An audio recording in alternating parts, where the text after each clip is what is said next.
Yeah, hello friends. This is another episode of AJ Podcast. So today there's a Gautam Mahesh who is a working as an vice president at Decentro. So welcome Gautam. So today Yeah, topic is the banking as a service and API banking opportunities and challenges in the democracy of financial services. So Gautam, one intro from your side, please. sure. Hey, thanks, Archit, for having me, and Yeah, hey, everyone. So, Gautam here. So, basically, I lead products and a bunch of other things at Decentro. So, we are banking as a service platform, helping companies launch financial products like payments, collections, cards, onboarding modules faster.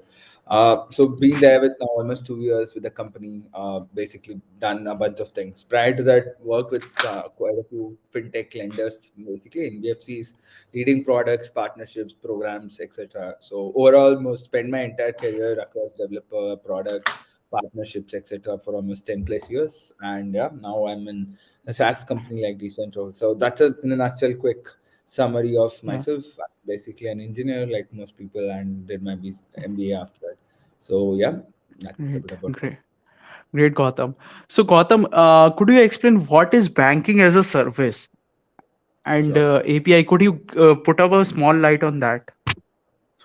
Sure. So think of so as they say, right? So the our world is going digital. Everything, right? From Yes, payments, correct, right? Your correct, correct, loans, cards, correct. opening savings accounts, right? Mm, Even mm, businesses are opening current accounts. So typically as businesses ramp up, etc., right? So they want to embed banking products in their own ecosystem, right? So think of super apps, etc., right? So now there are a bunch of ways of rolling out some of these products. One, they some of these fintech, some of these non-fintech apps, e-commerce apps, you would have seen they launch co-branded credit cards, wallets, etc. Right. So one way is basically they work with banks, issuers in the backend directly. They integrate, they manage the integration. The second, yes, another way is working with banking as a service platform. So think of banking as a service, BaaS, as they call platforms like Decentro or some of its competitors. So we basically work with banks and regulated entities in the backend and yes, streamline the entire integrations, right? So you yeah, all you have to do is basically close the commercials, close some of the basic compliance items which is required as per RBI guidelines, and you're good to go. So you can launch, as I said, collections, do payouts, launch co-branded paid cards, credit cards, okay, open current account, savings account, whatnot. So that is in a nutshell, BaaS, how banking as a service. So where the platforms take care of the entire customer experience, everything, yes, integration, etc. So all the things are managed. API is just a form factor, right? So you can use a yeah, dashboard, you can API, SDK, anything else. That, in a yeah, nutshell, is what BaaS yes, is about. yes, great. So how it is differ from a traditional banking that are going on in today world? For example, like net banking and as well as the UPI and yeah, how the difference between them? So broadly, for a consumer, to be honest, there isn't a lot of difference because we don't really Yes, see the BaaS players in the back end. So let's say I'm using yeah, a product, let's say an Amazon or a Credit yeah, or any similar phone pay, right? So they would actually yeah, be working with some of these BaaS players in the back end. So for consumer, there isn't a lot of difference. But for some of these platforms which want to launch, so as I said, yes, so why would you work with some of these banks? So, but while yeah, banks are great at managing funds, handling compliances, working with regulators, in tech, yeah, core tech integration is really not their forte. And that is where BaaS platforms like us come into picture. So, where we basically take care of it, we simplify the APIs, we simplify the stack so that the fintechs are when the ones who are not fintechs basically just come and plug into the system and go live, right? And yeah, leave the hassles of backend and as per compliance what's required. Typically the BaaS players manage everything in the back end, right?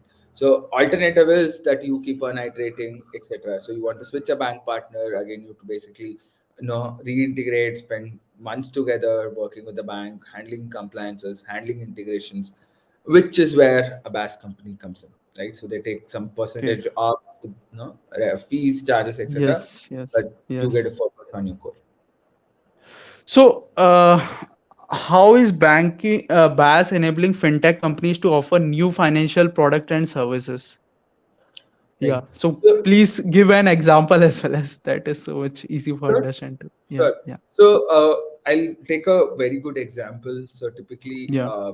legacy, if you've seen, right? So as I was saying, you Yeah. can integrate with the bank in the back end Hmm. directly, which will take months together. I've done it integrated with more than three banks before joining my current employer. Right when I Yeah. was with NBC, that's a very long exercise. But when you look at some of the new age fintechs that have launched, let's take the example of a BNPL kind of a stack, right? Buy now, pay later, Yeah. which was there, which obviously due to certain restrictions from RBI guidelines had to be paused, right? So typically, if you look at something like that, you are basically not actually having to redo or do any integrations, right? So the reason some of these BNPL players were able to launch very fast in the market is that they were supported by BaaS players, right? So think Yeah. of launching credit line on prepaid stack or direct integrations also were required, right? Let's say or co-branded credit card. It's Yeah. primarily happening because there is an entire orchestration layer built out by BaaS platforms like us. Correct. Similarly, a lot on the neo-banking side. So there are a lot of personal finance management apps which we Decentro and a lot of some of our competitors as well power, right? So some of this are expense management, neo-banking in terms of cards, all of this parent child kind of use cases where you are helping teenagers plan their financials better, young adults plan their Mm. financials better, giving you better spending insights through prepaid cards. Right, Yes. and entire thing that is coming up now basically is your entire merchant UPI ecosystem. So Yeah. fintechs now only thing they really have to worry is think of the experience they want to give and then Yes. work with the bass player to make that happen. Right? So it's a lot of these new products in the market, newer variants in the market are primarily happening because there is primarily the core fintech, the consumer or the SME fintech is focusing on experience and giving a very Yes. different experience from what a traditional bank is giving to its customers. Right? Single Yes. reason we kind of use a lot of people use credit is it's made repayment so simple and easy compared to let's Yes. say bank where I have to go to n number of banks, have three cards to three bills. So that is how a BaaS enables both fintech and non-fintech platforms launch products, innovative products faster, better, and focus on the customer. Correct. Correct. Correct. So, uh, for example, as you told, ki banking now the experience is the only the constant is going on in for the fintech companies, rather Yeah. than in the from the technology side, there are numerous things are done and it's going on. It's on the development. So it's a good for the Indian ecoculture. So I have also for the small and medium large businesses and as well as the merchant. What's the opportunity for if we consider for a BaaS Right. So from the look BaaS at side? Yeah. Mhm. Yes, yes, yes, So correct. directly, most small merchants basically think of it like if obviously when I say small, I'm not really referring to the mom and pop stores. Most of them are already doing great on QR. So a lot of the acquirers like PhonePe, BharatPe, Paytm, Yeah, will pay. They've done some great work there, right? yes, And again, some of them are powered by BaaS players in the backend, or they basically use the stack in a way, right? yeah, Where BaaS really helps is slightly larger merchants. So think of companies with let's say 20, 30 people or maybe 50, 60 people kind of headcount. So where typically you instead of things of anything, as I was saying, right, expense management. So you can yeah, choose to kind of go down the line of reimbursing people, etc., which will take time, or use a corporate expense management solution kind of a stack, right? yes, correct, So kind correct. of helps save a lot of bandwidth, etc., from the HR side, the finance side, right, as well as the employees. Similarly, there is a lot of opportunity we see, like payroll processing salaries. There are a lot of players in the market. So think of Yeah, like a lot of the most of the small and medium enterprises are plugged in into some horizontal, what is we call as vertical specific platforms, which are catering to specific, let's say, healthcare, ed tech, all yes, of them, right, yeah, which are in the backend powered by BaaS platforms like us. yeah, In these correct. right? Or in some cases, right, the thanks to having customer friendly dashboards, etc., they're able to plug into the dashboard, basically just use the Yes, dashboard, do payouts, do collections, right, collect payments for invoices, freelancers, etc. That is where we see a huge opportunity, right? So reconciliations basically becomes, it has been quite a hassle historically. All of that goes away, if not completely, at least 90, 95%, right? A lot of the friction in accepting payments, collecting payments, settling goes away. So you basically continue to focus on your business. Yes, there might be some nominal charges involved, but then again, that is the cost, minor cost of convenience that you have to pay. Yes. So now the as you told about the features, and it is beneficial for the small and medium sized merchant also.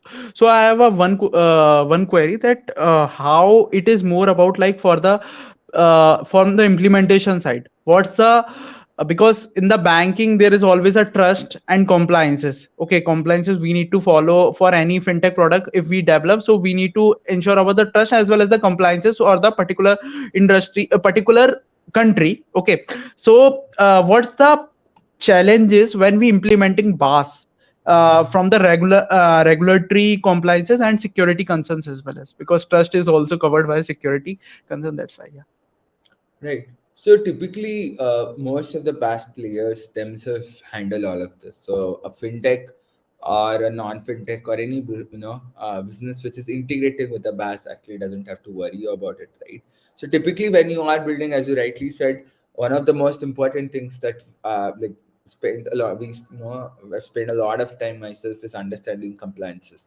What is compliant, what is not compliant, trying to understand from first principles, from RBI's guidelines, some of the bank partners we per their guidelines, what are those compliances, what are the things that we need to be compliant with, right? So that could be things like how do we handle funds, how to make sure funds are well segregated, 2 points like information security, access to restriction of privileges, right? Making sure data is localized and present in India, right?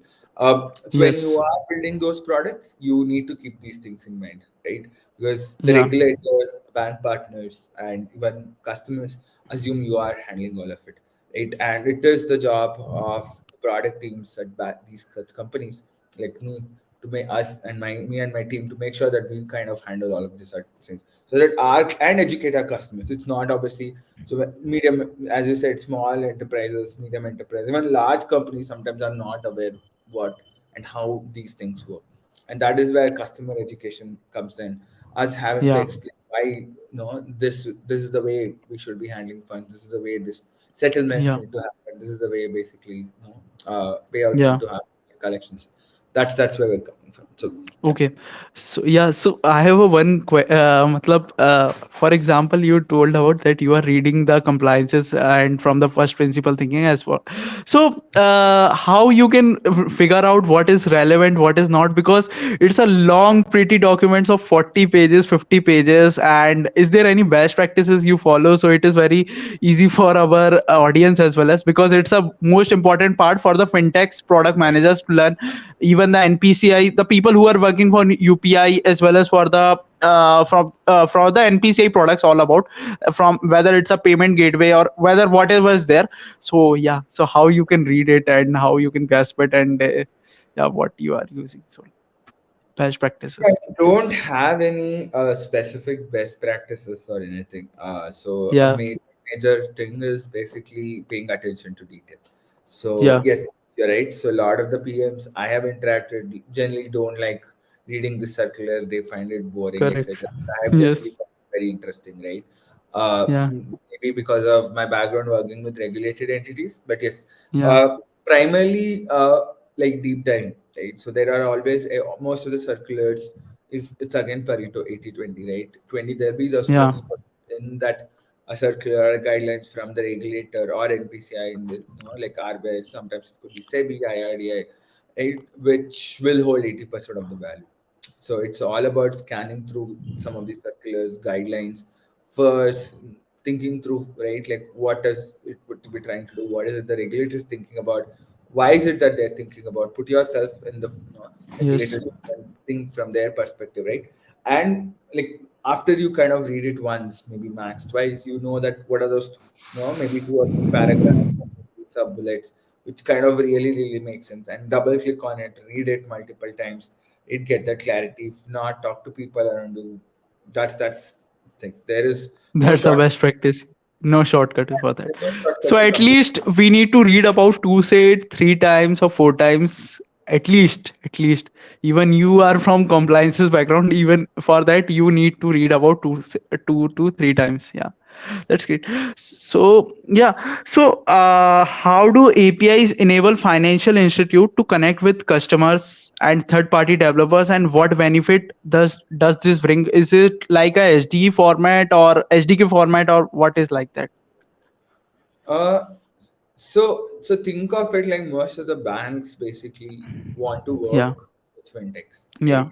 But as I Yeah. saying that their core is really looking at the business side of things, the compliance side of things, the operation side of things, right? And that's the core, and it makes sense, right? They're financial institutions. They're not really Yes. tech companies, right? And that's Yeah. fair. And Yeah. that is where banks have seen a lot of opportunities, not just in India but globally as well, to partner with BaaS players who basically do most of the heavy lifting of acquiring customers, helping them integrate, go live faster. As you said, could be Yeah. SD, dashboard, APIs, any form factor for that matter, basically, and Yeah. work with the bank. So for the bank, basically, the benefit is actually very, very high. Right? So by partnering with one and supporting one or maybe max two, three integrations with one BaaS player across multiple products, you're getting access to multiple industries, multiple verticals, multiple merchants as well. Yeah. So that is where for the banks, like banks and issuers, basically it's a huge, huge win-win. For the customers, it's basically makes a lot of sense. So third party, when I say third party, I mean obviously mean that other fintechs come and basically provide their own, not really Hmm. services, they basically plug and play into the ecosystem, right? So it's a win-win for all the stakeholders. The bank basically gets the business that they require, which is what they are getting directly from the fintech. The BaaS players are able to do matchmaking, and the fintech basically is able to go live and deliver value to their end customers. That's the way it's as simple. Yeah. Okay.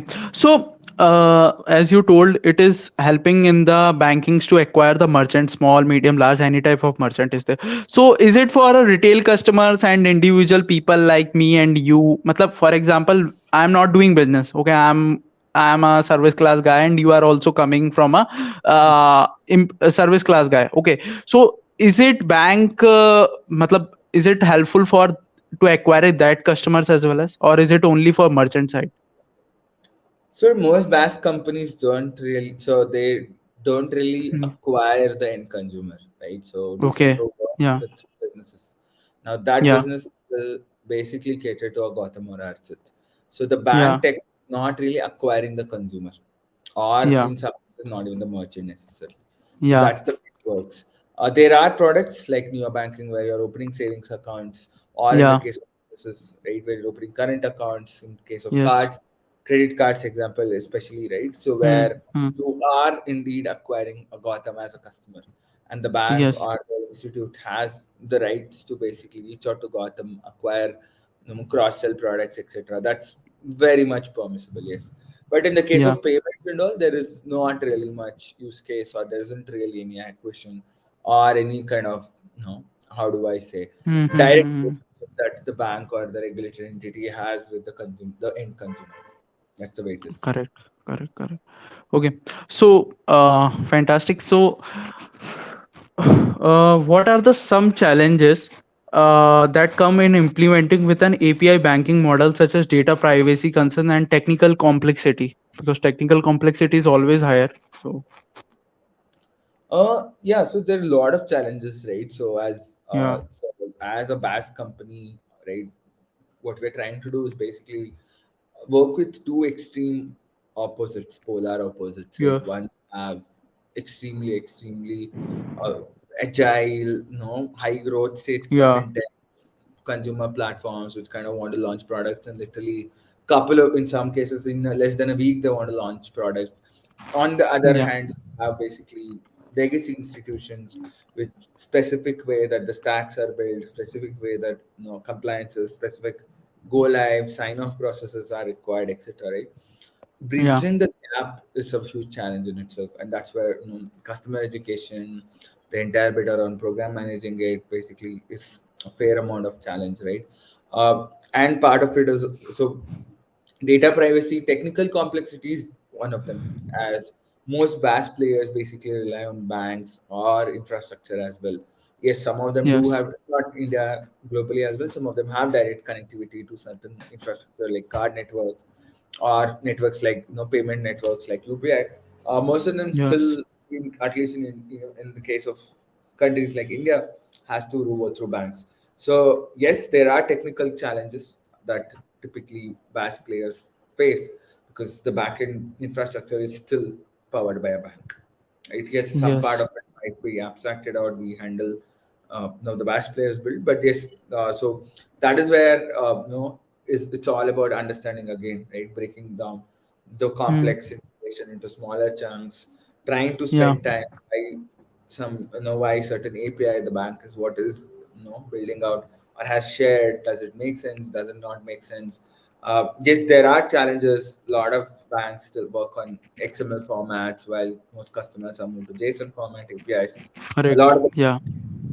still work on extremely legacy way of processing transactions, while most fintechs have moved on to more modern way, right? Callbacks, etc. So that is Yes. where there are challenges. Data security, I wouldn't say is a very huge because, like again, to launch a fintech in India and be compliant, you need to be have data localization. Generally, I've not found it to be a major cause of concern with now with players like AWS and Azure all having a very stable setup. Most BaaS players or even the Yeah. fintech able Yeah. to launch a localized product quite fast in the market. Like Yeah. so, majorly it's mostly expectation management. Sometimes the fintech basically expects, say, this is so basic, why can't a company like a BaaS company provide this? And that is where a lot of handholding, education, explanation comes in Yeah. between. So, Yeah. So as you told about just AWS and Azure is providing so much aid to for launching the products and developing and managing that. So there's no issues. But I have a one question that, for example, in the Europe, as we all aware, there is always a GDPR issue is always there. Okay, general data privacy rules and regulations. So is there any such type of law that you aware about in India is also there for the data uh, privacy?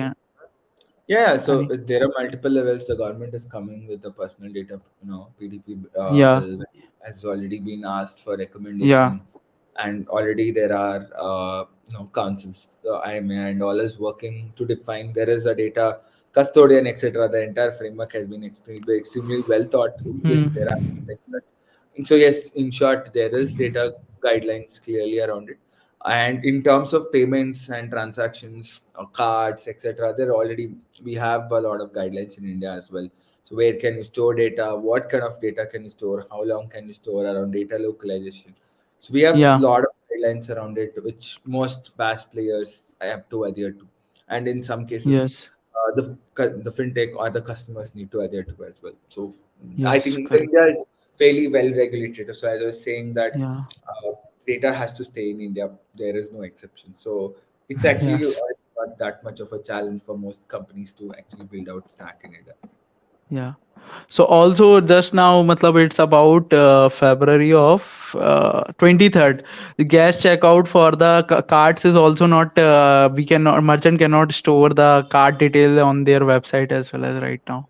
This is You also need coming to from open it. NPCI. Yes, Gas you need to. checkout compliances. Yeah. So just like that. So always a compliance is a big issue for every country, even if it's a Europe or India. So everywhere. Yeah. So So it depends on looking at yeah. compliance as the issue, or you're looking at compliance as a framework for Hmm. better consumer protection. Because when you Yeah. put yourself in the shoes of a consumer, the same PMs, the Yeah. same people who are building these products Yes.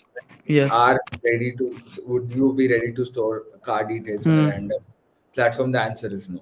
So I think Hmm. that is the challenge. A lot of the PMs, a lot, not just Yeah. PMs, a lot of people I have come across the compliances and guidelines in a very negative light, very restrictive. My only Yeah. suggestion is think of it as guidance. It think there is a reason method to the madness. That's it. That's Yes. important. Correct. Correct. Correct. So, how is API banking contributing to the democratization of financial services, and what impact is it having of on financial inclusion as well as?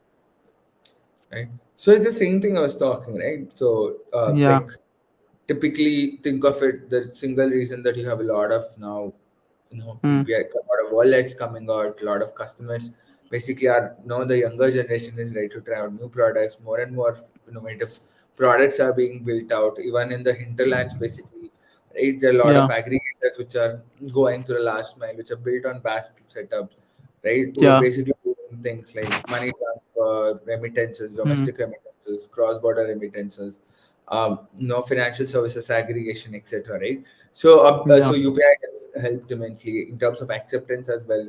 As I said, again, there's a lot of backend stack which is built out by BaaS players.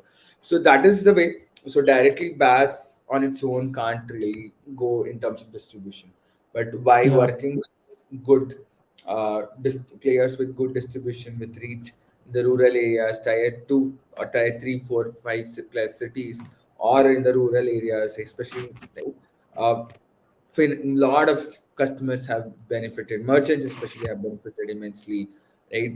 UPI being one of the biggest one now with newer products coming out with UPI as well, you can expect more, right? So that is Yes. the way I look at inclusion and democratization, right? Yeah. Obviously, not necessarily that everything is about credit cards or lending, but you see a lot more products being innovated upon in terms of even in lending space, which is it's again fairly high risk kind of high reward and right. Yeah.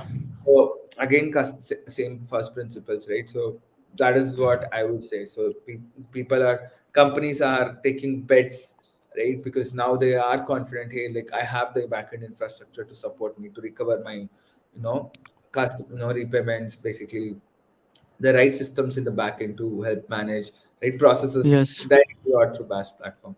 That's the way I look at both democratization and last mile distribution. Okay.